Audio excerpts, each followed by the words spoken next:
This is Harsh Rules. I'm Ben Harsh, and today we're going to continue to learn playing Attack by Eagle Games. Okay, we've been in the kiddie pool long enough. It's time to get into the deep end and learn the expansion rules.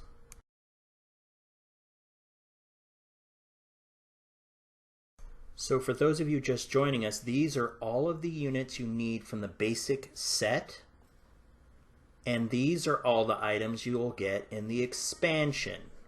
This is a big step up from the basic set. So now we have currency, we have political markers, we have political action cards, technology cards, we've introduced trade routes into the mix, and the economic cards.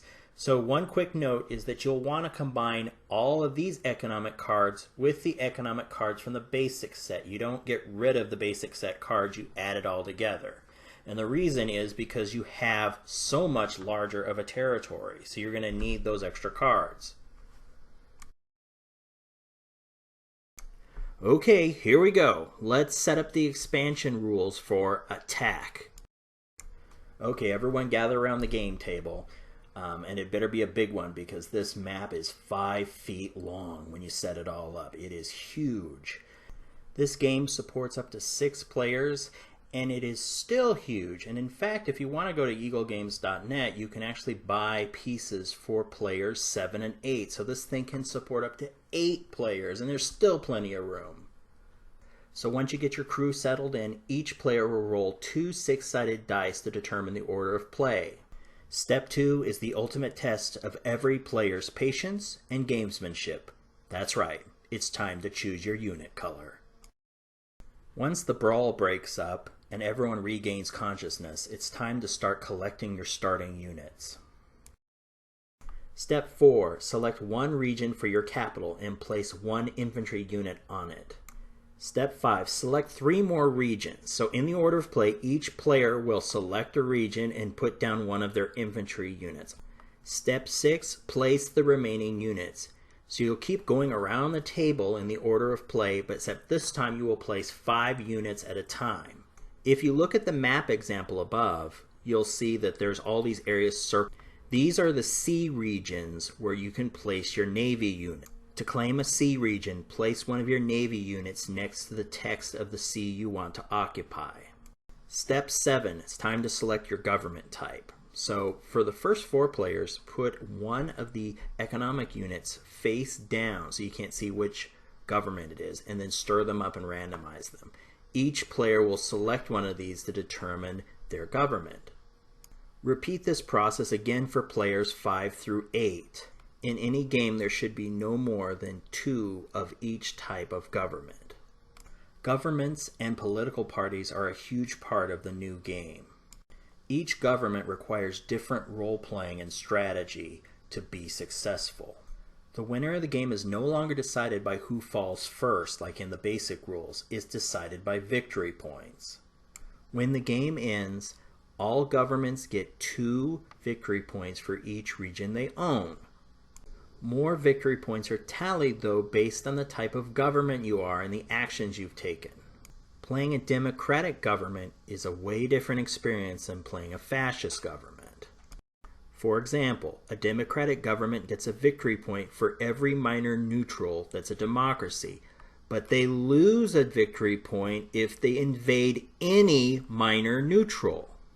So you need to play with a much lighter touch than a fascist who gets a victory point for every territory they conquer where they at least killed 3 units. Way different. Step 8 is you're going to place a political marker face down on each unoccupied territory. Now that the board is set up, let's look at the expansion rules player turn actions. In the expansion version of Attack, there are 10 actions you can take during your turn. To take one of these actions, you need to burn oil in the form of oil certificates. You can conduct as many actions as you can afford. You need to be careful with your resource management, though. Each successive action costs more and more oil certificates. So taking more than 2 or 3 actions can cost a lot in oil. Let's take a look at each action. The first action is movement. When you play this action, you move your units and then fight any battles that occur. As I said in the first part of this video series, I love the board, but I can't see the territories very well. So I've outlined all the territories on this example so you can see them. I've also circled all of the sea regions so you can see those. As you can see, there are plenty of ways to get around the board. And in the expansion, now there are sea zones so naval units can move.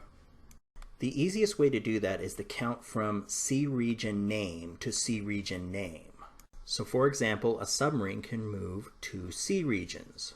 So if you start in the North Atlantic, you could move to the South Atlantic and then move over to the Southeast Pacific. The battle mechanics themselves have remained intact from the basic rules. The objective is to roll the same symbol on the dice as the unit you're fighting with so you can score a hit. When a hit is scored, you eliminate the other player's units based on the order of elimination. First, infantry, second, tanks, third, artillery, and fourth, planes. The expansion has added more special abilities to the units. So the tanks can roll 2 dice like they could before, but now they can ignore infantry in the order of elimination. Artillery can kill 2 infantry in the first order of elimination. Every other unit they can just kill 1, but they're particularly deadly against infantry. Planes completely ignore the order of elimination, and you can target whoever you want. This is fantastic because it adds a lot of variety to the units that weren't there in the basic rules. Any territory not occupied by another player is called a minor neutral.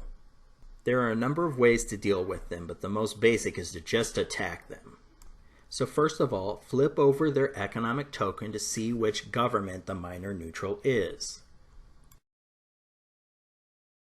When you attack them, you'll draw an economic card from the deck, and at the bottom of the card will show which units are in that minor neutral's territory.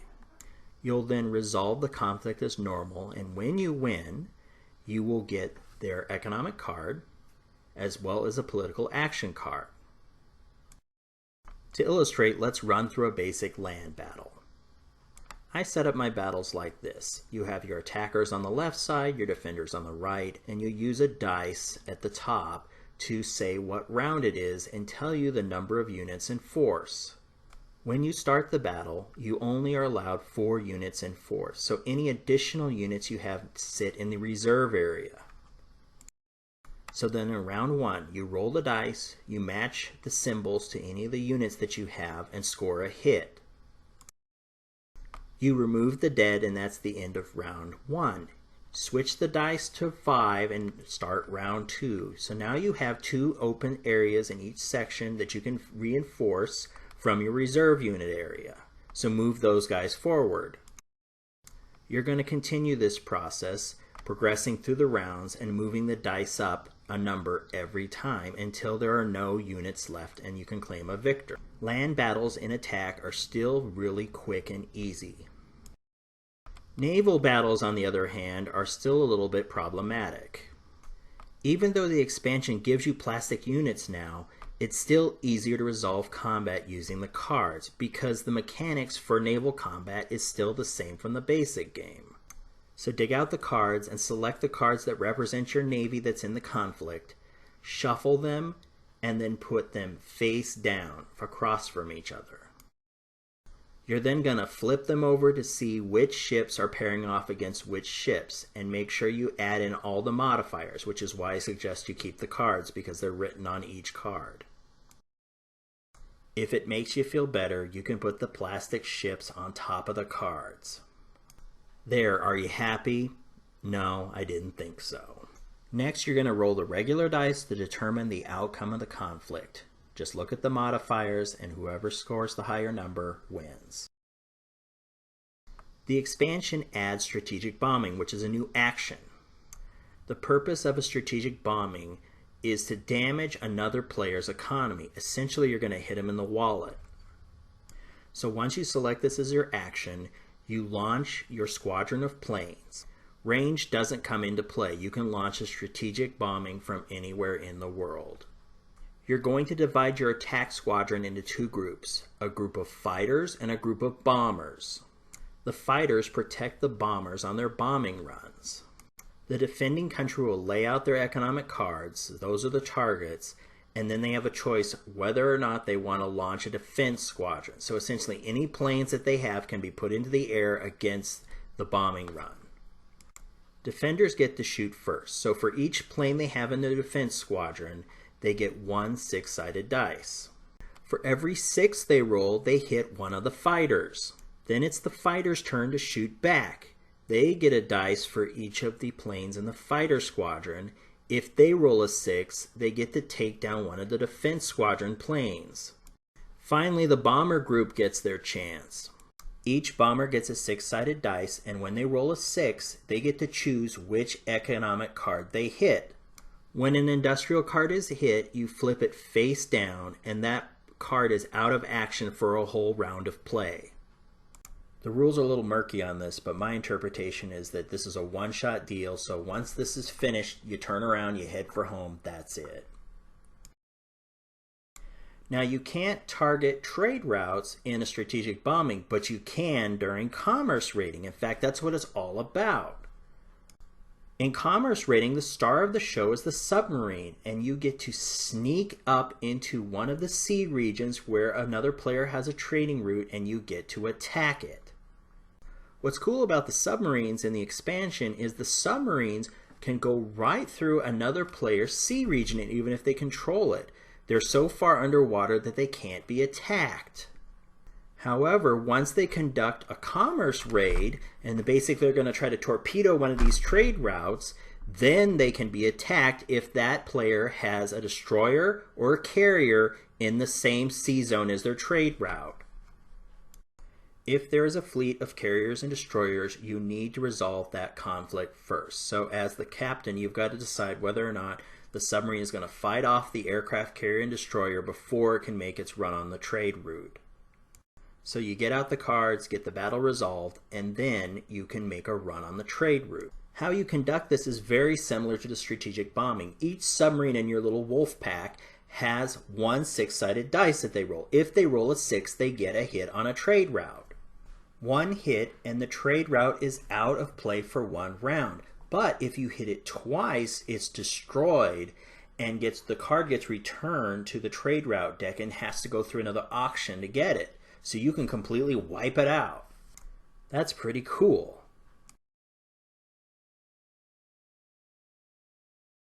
Another action you can take is a strategic move. A strategic move is basically just a troop redeployment. As long as your territories are connected, you can move troops from one end to the other. Next up is the Diplomatic Blitz. The Diplomatic Blitz got a major overhaul for the expansion. When you conduct a Diplomatic Blitz, you target a neutral region and you roll 2 6-sided dice. The number you need to roll is dependent on several factors. You start with having to roll a base of 6. You then compare your country's government with the government of the neutral region on the government political spectrum scale. You then add 1 to your base requirement of 6 for each space of distance on the political spectrum. So if you're a communist and you're trying to run a diplomatic blitz on a fascist, it's going to add 3 to that, so you need to roll at least a 9. Finally, you add in the distance. So if it's adjacent, you add just 1, but if it's farther than that, you add 2. If you're successful in rolling above the required number, you convert them to your belief system. So then you get to control the region, you get to add 1 free infantry unit to that region, you get to draw 1 political card, you get to draw an economic card, and then you can domino, which basically means you can try it on the region next to that, and then on the region next to that, and so on. But whenever you domino, you need to add 1 to the conversion number of that new neutral region with all its factors. So you're looking at their governments again, you're adding all those things up, and you come up with a new target number you need to roll. Now, if you fail a roll, then the other players get a chance to try to convert them to their side. So they will then go through the process of rolling the 2 6-sided dice against their government and see if they can recruit them. After that, and they fail, it's over. Gee, aren't politics fun? Speaking of politics, another action you can take is a political action. When you take a political action, you can use as many of your political action cards in this turn as you like. There are several interesting cards. While I won't go over them all, I'll point out two types so that you know what to look for. Any political action card that you play that has a little eagle in the corner is very important, because once you've played 10 of these and have 10 eagles on the board, the game is over. When the game ends, you go back, you calculate each of your victory points, and you see who the winner is. So be careful of those cards if you're not in a good position. The second type of card I want to point out is the block cards. Cards with block printed on them are not used during this phase. Instead, they're used to block other players who are trying to play a political action card on you. Each political action card has a unique effect on the game, but I'll leave those for you to discover. Another action you can take is to build new units, and this one's really straightforward. So you can save your currency in this game, unlike the base game where it's all over with at the end. You can take that banked money and shop for new units that you need. It's, like I said, pretty straightforward. You can also research technology, and this is another big add to the expansion. Once you burn your oil to take this action, you roll 2 6-sided dice, and if you roll at least a 10, then you succeed and you can draw a technology card that you can keep throughout the whole game. Rolling a 10 can be a little tricky, but if you want to gamble a little, for every 5 production points you spend, you can lower that requirement by 1. But be careful. If you miss the roll, you lose not only the oil you spent for the action, but you also lose all the money you invested in the research, just like in real life. Foreign trade is very similar to the base game. As long as your territories can kind of connect to each other, you can conduct trade with another player. Because the attack expansion leaves no stone unturned, you can also conduct a trade route auction. If you burn oil and choose this as your action, you can set up an auction for one of the trade routes on the board. So the auction always begins at 20 production points. You need to have at least 20 production points. And then you conduct a traditional auction around the table, and the highest bidder gets that trade route. Those are all the actions you can take during a player turn. So now, once everyone's taken their turn, it's time to prepare for the next round. So the first step is to collect the production points and the oil certificates for each player. It's easier to show you the math on the screen than it is to explain it, but basically you get 10 points for every capital, you get points for a full suite, you get points for any loose economic cards you have, and you get points for any trade routes for the production point total. Oil production is a little trickier because you can only use your oil cards either in the production or in the oil calculation, but not both. So if you have an oil card to complete a suite, like in the example above, you want to use it up there. But otherwise, you want to use it in the oil calculation. In step 2, each player is going to draw a political action card. In step 3, you're going to select a new starting player, and it's pretty simple. Essentially, you move to the left clockwise. So in this example, player 1 would pass the torch to player 2, and player 2 would start the round, and so forth. And that's it. You should now have everything you need to play a game of attack with the expansion. So what do I really think? Well, overall, I think the expansion is great. I mean, it adds a ton to this game. I could tell the designers were trying to cover every little aspect of a kind of a World War II game. Bombing runs, submarines hitting trade routes, new technology. I mean, this game has it all.